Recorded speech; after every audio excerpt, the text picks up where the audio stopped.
Hi guys, I hope you are doing well. तो आज का टॉपिक है must known thing for any aspiration before starting preparation, presented by me. तो चलिए आपको मैं प्रेजेंटेशन की ओर ले चलता हूँ, पर उससे पहले डिस्क्लेमर। इस वीडियो में मैंने खुद की एक्सपीरियंस और कुछ पॉइंट रिसर्च करके इस पीपीटी के थ्रू मैसेज देने की कोशिश की है।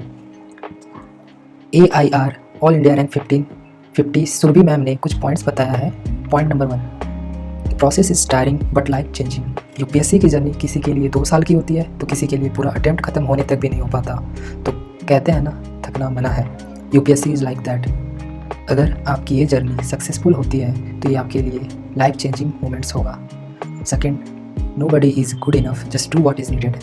हमारा कंपटीशन IITs, IIM, DU और प्रीवियस ईयर टॉपर से होता है, तो हमें ये नहीं सोचना चाहिए कि हम उनसे कम हैं। खुद को अंडर एस्टिमेट बिल्कुल ना करें। डेली खुद से कम्पीट करना है। आप आज जो हो, आपको अपना कल उससे बेटर परफॉर्मेंस देना है। Point number 3, you are not doing ordinary thing. Life में बहुत सी ऐसे फेजेस आएंगे जहां आपको एक्स्ट्रा ऑर्डिनरी डिसीजन लेना पड़ेगा। तो ये एग्ज़ाम हमें ऑर्डिनरी से एक्स्ट्रा ऑर्डिनरी बनाता है, लाइफ को देखने का नज़रिया चेंज कर देता है। Next point, law of average. UPSC ने एक डिफाइन सिलेबस दिया है, हमें उस पर ही स्टिक रहना चाहिए। सारे सब्जेक्ट को टॉपिक टच करना चाहिए, ना कि किसी एक सब्जेक्ट में एक्सपर्टाइज, क्योंकि एग्ज़ाम क्लियर करना है और उसमें PhD नहीं। Next point, one who will fight till and will win. यह एग्ज़ाम में वही जीतेगा जो अंत तक टिका रहेगा। हमारे इस यूपीएससी की जर्नी में बहुत सी ऐसे पॉइंट्स आएंगे जहाँ हम लो फील करेंगे, कभी हाई फील करेंगे, तो हमें कॉन्स्टेंट एफर्ट देना पड़ेगा, वरना हम इस रेस से दूर हो जाएंगे। Failure is just a lesson, take it that way. हम आजकल मॉक टेस्ट देते हैं तो हमारे कभी मार्क्स कम आते हैं, कभी ज़्यादा। हमें कांस्टेंट एफर्ट देते रहना है, क्योंकि हमारा मेन एग्ज़ाम उस दिन है जिस दिन प्रीलिम्स एग्ज़ाम होगा, तो वो डिसाइडिंग डे होगा। तो फेल्योर से हमें डरना नहीं है, कांस्टेंट एफर्ट देते रहना है। Revision and practice are keys. हम जो भी रीडिंग करते हैं वो जस्ट एक पार्ट है, हमें मोस्टली उसको रिवाइज़ करना है। डेली हमें जो भी पढ़े हैं उसे हमें रिवीजन करना है और उसका प्रैक्टिस करना है। Next point, use technology, be updated, know your subject and syllabus.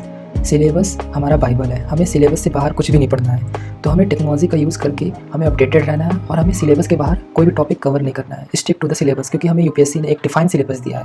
Next point, choose your optional the way you choose your partner. हम जैसे अपने पार्टनर्स को चूज़ कर इमेजिन करते हैं कि हमें ऐसे ऐसे पार्टनर्स, हमें ये खूबियाँ होना चाहिए, तो वैसे ही हमें ऑप्शनल में भी देखना होगा, क्योंकि क्या पता हमें इसके साथ आगे 1 साल 2 साल 3 साल तक साथ निभाना पड़े। तो ऑप्शनल में टाइम लगाएं, सोचें और ऐसा ऑप्शनल चूज़ करें जिसके लिए आप फुल टाइम डिवोट कर सकें और वो इंटरेस्टिंग भी हो आपके लिए। Next point, try to improve almost everything. हम डेली कांस्टेंट एफर्ट देते हैं तो हम अपने आप में ही इम्प्रूवमेंट देखने को मिलता है। हम डेली कुछ ना कुछ नया सीखते हैं, तो हम कोशिश करना चाहिए हमें कि हम कुछ ना कुछ नया सीखें और ख़ुद को इम्प्रूव करें, कल से बेटर बने, अपना बेटर वर्जन लाएं। Take guidance but follow your heart. सबसे गाइडेंस लें बट अपने दिल का सुने। आप सबसे गाइडेंस लेंगे, लोग बहुत सी बातें कहेंगे, बट आपको अपना दिल की बात सुनना है कि आपके लिए क्या सही रहेगा, क्या गलत रहेगा। Solve objective question after reading topic and after completing subject. ये मोस्ट इंपॉर्टेंट पॉइंट है।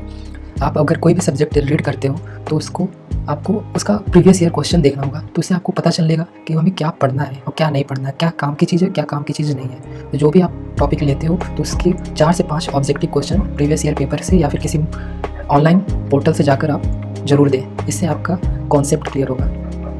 ज्वाइन अ टेस्ट सीरीज और download it online. Regularly give mock test, do it religiously and analyse the paper later. कोई एक अच्छा सा test series join करें और उसको डाउनलोड कर लें, या फिर आप किसी अच्छे वेबसाइट पे जाकर, वो जैसे विजन IAS, इनसाइट IAS के आपको मॉक टेस्ट मिल जाएंगे, तो वहाँ से डाउनलोड करके डेली आप कुछ MCQs डेली बेसिस पे लगाएं। इससे क्या होगा कि आपको गेसिंग पावर आएगा और आप प्रीलिम्स में बहुत ही अच्छा करोगे। Time table must be made for your daily routine and things you are going to read in the following 2 month. हमें मैक्रो और माइक्रो प्लान बनाना होगा। मान लो कि हमें आने वाले 2 मंथ में history, geography, polity, economics complete करना है, तो हमें मैक्रो प्लान ये हो गया। माइक्रो प्लान में हम वीकली डिसाइड कर लेते हैं कि हमें इस वीक में क्या क्या पढ़ना है। तो इस वीक में हम मान लो मुझे हिस्ट्री के इतने चैप्टर कंप्लीट करने हैं और डे वाइज में हमें ये चैप्टर करना है। जिससे क्या होगा कि आप कॉन्टीन्यूटी बना रहेगा और आप अपने सिलेबस और चैप्टर पे स्टिक रहोगे और आपको ज़्यादा कन्फ्यूज़न नहीं होगा। Time table should be realistic and must be followed. ऐसा माइक्रो प्लान ना बनाए कि हर आपको घंटे मिनट का भी ब्यौरा देना पड़े। आप एक रियलिस्टिक टाइम टेबल बनाओ, स्लॉट में बांट दो कि मॉर्निंग पीरियड में ये पढ़ना है ऑप्शनल, इवनिंग में मुझे करंट अफेयर पढ़ना है। ऐसे आप स्लॉट में बांट दो, जिससे आपका पढ़ने में मन भी लगा रहेगा और बोर्डम नहीं होगा। Following a time table ensure that all topic are cover on time. एक ऐसा टाइम टेबल बनाओ जिसमें आपके सारे subject topic within a time cover हो जाए। It gives your mind a sense of security and confidence. अगर आप टाइम टेबल के हिसाब से चलते हो तो ये आपको एक तरीके का सेंस ऑफ सिक्योरिटी देगा और एक कॉन्फिडेंस बूस्ट कराएगा, क्योंकि आप बैक ऑफ द माइंड सारे टॉपिक कवर कर चुके हो with in a time. Focus on revision at least 3 times. Topic not revised at least 3 times are forgotten by the brain with a short span of time. अगर कोई आप topic लेते हो, अगर उसको रिवाइज नहीं करते हो तो आपकी ब्रेन भूल सकता है। इसलिए आप वीकली मंथली उसको एक शेड्यूल में बांटो और उसे रिवाइज करो। एटलीस्ट 3 टाइम्स रिवाइज करना ही होगा टॉपिक का, तब जाके आपको वो कॉन्सेप्ट क्लियर होगा और आपके दिमाग में स्टिक कर जाएगा। Take 2 subject at a time. अगर आप डेली एक ही सब्जेक्ट को 1 वीक तक पढ़ते हो तो आपका एंथुसियाज्म खत्म हो जाएगा, आप बोर होने लगोगे। तो मेरा मानना ये है कि आपको 2 सब्जेक्ट लेना चाहिए, जिससे आपका क्रिएटिविटी लेवल भी बना रहे और आप बोर भी ना फील करो। Develop objective question solving abilities. Daily आप एक टाइम स्लॉट बांट दो, 1 घंटे का 2 घंटे का, उसमें एटलीस्ट 50 क्वेश्चन MCQs करो, जिससे आपका गेसिंग पावर बढ़ेगा और आप प्रीलिम्स आसानी से क्लियर कर जाओगे। ये बहुत ही इफेक्टिव वे है स्टडी करने का, और डेली अगर 50 क्वेश्चन आप सॉल्व करते हो तो प्रीलिम्स आप फोड़ दोगे। Anything not revise thrice 3 times in a month not study at all, you forgotten the concept. मैंने बताया ही, अगर आप कोई टॉपिक लेते हो तो at least 3 times in a month आपको उसे कवर करना ही होगा, याद करना ही होगा, उसे रिवाइज करना ही होगा, वरना आप वो कॉन्सेप्ट भूल जाओगे। तो एट लास्ट मैं आपको यही बोलूँगा कि आप किसी की गलतियों से सीखें, ना कि खुद गलती करके सीखें। Not learning from past mistake and other mistake is going to be disaster. तो इस वीडियो में बस इतना ही।